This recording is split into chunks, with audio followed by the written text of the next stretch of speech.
contact with me on this number. Okay, let's get started. Map. A map is a representation or a drawing of the earth's surface or a part of it drawn on a flat surface according to a scale.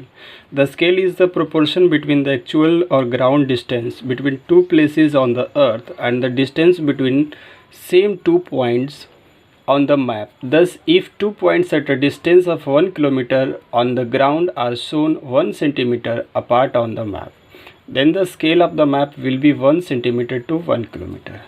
Means map एक प्रकार पृथ्वी के एक specific जगह का flat रूप में प्रदर्शित करता है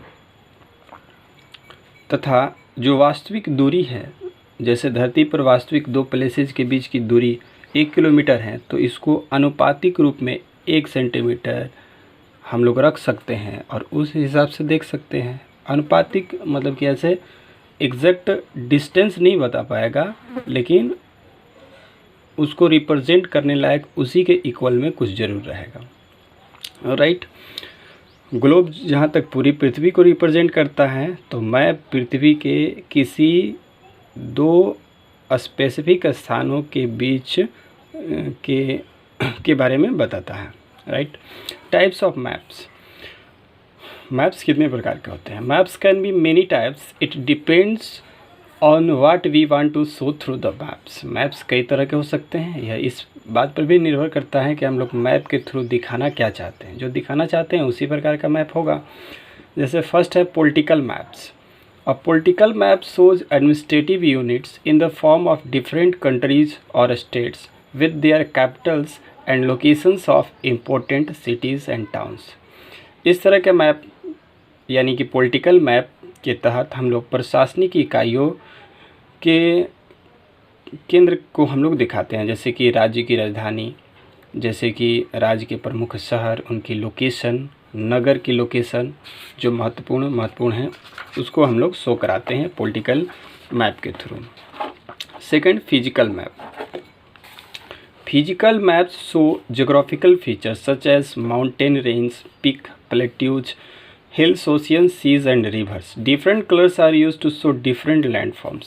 फिजिकल मैप के द्वारा हम लोग किसी क्षेत्र की जो भौगोलिक विशेषताएं हैं, जैसे कि पहाड़ों की श्रृंखला, चोटियाँ, पठार, पहाड़ी, समुद्र, सागर, नदियाँ इत्यादि, तथा उनके रिप्रेजेंट करने वाले कलर्स भी अलग अलग लैंड फॉर्म्स के रूप में दिखाते हैं। मतलब जिस तरह का लैंड होगा या जिस तरह का रिलीफ फीचर्स होगा, यानी जो पर्वत होगा, पहाड़ पठार होगा, तो उसको जैसे आप पिक्चर में देख सकते हैं, यहाँ पर सारे दिखाए गए हैं अलग अलग कलर्स में। Now third, thematic maps. These are the maps that represent particular features only such as types of weather और डिस्ट्रीब्यूशन ऑफ फॉरेस्ट, इंडस्ट्रीज और पीपल और मिनरल्स। थीमेटिक मैप्स के माध्यम से हम लोग किसी एक विशेष किसी निश्चित विशेषताओं के बारे में हम लोग दिखाते हैं, जैसे कि वेदर के बारे में दिखाना हो, चाहे यह दिखाना हो कि ये फॉरेस्ट कहाँ से कहाँ तक फैला हुआ हो, या ये खनिज किन किन धरती के किन पार्ट में पाए जाते हैं, उनको जिस मैप के द्वारा हम लोग दिखाते हैं उसको थीमेटिक मैप बोला जाता है। Fourth number, tourist map. Tourist maps point two places of interest, museums, monuments etc। Tourist map के द्वारा हम लोग ये दिखाते हैं जो लोगों को रुचिकर चीज़ें हैं। टूरिस्ट लोग जैसे जिन चीज़ों को देखने आते हैं, जैसे कि म्यूजियम हो गया, मोनूमेंट्स हो गया इत्यादि, तो एक मैप में इन सारी चीज़ों को हम लोग रख लेते हैं ताकि कोई टूरिस्ट हो तो किसी शहर में जाए तो वहाँ के जो मोनूमेंट है, म्यूज़ियम है, उनको मैप के द्वारा देख पाएँ। तो उस तरह के मैप को जो टूरिस्ट को हेल्प पहुंचाती है उसको टूरिस्ट मैप बोलते हैं हम लोग। Fifth number, weather maps. Weather maps show the movement of weather systems, the distribution of rainfall और snowfall, areas of equal temperature और एयर प्रेशर और even wind direction. Weather maps भी एक होता है जो दिखाता है कि वेदर की जो पद्धति है, मौसम की जो तरीका है, सिस्टम है, उनकी गतियाँ किस तरह की हैं, या जो बारिश है या जो बर्फ़बारी हो रही है वो किन किन क्षेत्रों में हो रही है, तथा धरती के किन क्षेत्रों पर एक समान तापमान है, या किन किन जगहों पर एयर प्रेशर है, या किन किन जगहों पर इस तरह एक निश्चित हवा का दिशा है, ये हवाएं धरती के किस क्षेत्र में चल रही हैं। तो इस चीज़ों को शो करने के लिए हम लोग वेदर मैप्स का यूज करते हैं। मतलब जो मैप्स हैं, there are mainly 5 types of maps.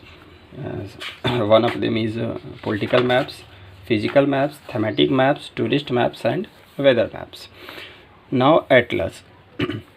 An atlas is a collection of maps, usually bound together as a book. Besides maps of the world, selected continents and countries, it may include information and diagrams related to geographical features and population data. Maps are usually printed in color in an atlas.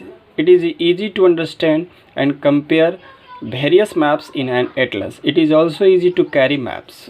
Atlas एक प्रकार का कई सारे मैपों का collection होता है, संग्रह होता है सामान्यतः, और एक बुक में कंपाइल किया हुआ होता है।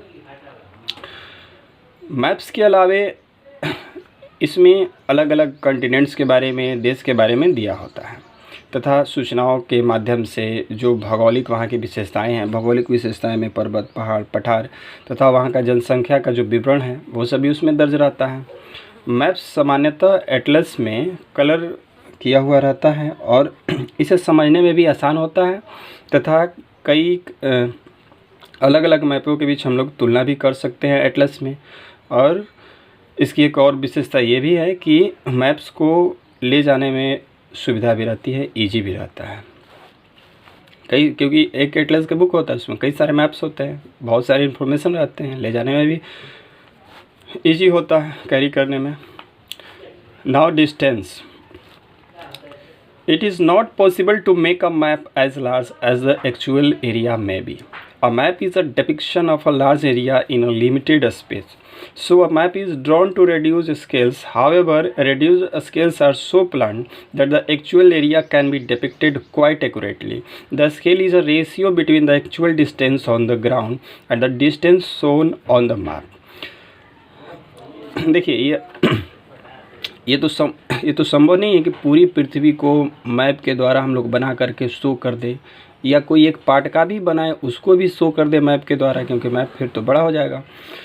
तो ये रियल में संभव नहीं है। तो हम लोग करते क्या हैं कि वो बड़े से जो भौगोलिक क्षेत्र का जो हम लोग डिस्टेंस देखते हैं उसको अनुपातिक में कोई ले लेते हैं। जैसे पीछे भी हम लोगों ने पढ़ा कि वो 1 किलोमीटर है तो उसको हम लोग 1 सेंटीमीटर मान करके चलते हैं, तब उसको बनाते हैं। और ये एकदम सही मेजरमेंट होता है, जिससे हम लोग देख करके पता कर सकते हैं। जो ये स्केल के द्वारा ये निर्धारण होता है ये उपयुक्त होता है, क्योंकि एक्चुअल में ये संभव नहीं है कि वास्तविक जो डिस्टेंस है उसको प्रदर्शित किया जाएगा, तो उसके अनुपातिक में कोई ले लेते हैं। 1 किलोमीटर उधर है एक्चुअल में, तो आपको मैप पर हम लोग 1 सेंटीमीटर में हम लोग ले लेते हैं। एग्जाम्पल के थ्रू भी हम लोग समझ सकते हैं। देखिए, for instance, if the market is at a distance of 5 kilometre from your house and you reduce it to 5 centimetre on a map. मान लीजिए कि एक मार्केट जो है वो 5 किलोमीटर तुम्हारे घर से दूर है, और आप करते क्या हो कि मैप पर इसको 5 किलोमीटर न शो करके 5 सेंटीमीटर ही शो करते हो। इसका मतलब ये हुआ कि 5 centimetre distance on the map is equal to an actual distance of 5 kilometre on the ground. Means कि 5 किलोमीटर जो मैप का जो एक्चुअल का रियल का जो डिस्टेंस है वो मैप के 5 सेंटीमीटर डिस्टेंस के इक्वल है। इसको हम लोग कहते हैं प्रोपोर्शन में कहते हैं, इसको कहते हैं कि प्रोपोर्शनल वे है, समानुपातिक। ठीक है, इसके साथ रखते हैं हम लोग।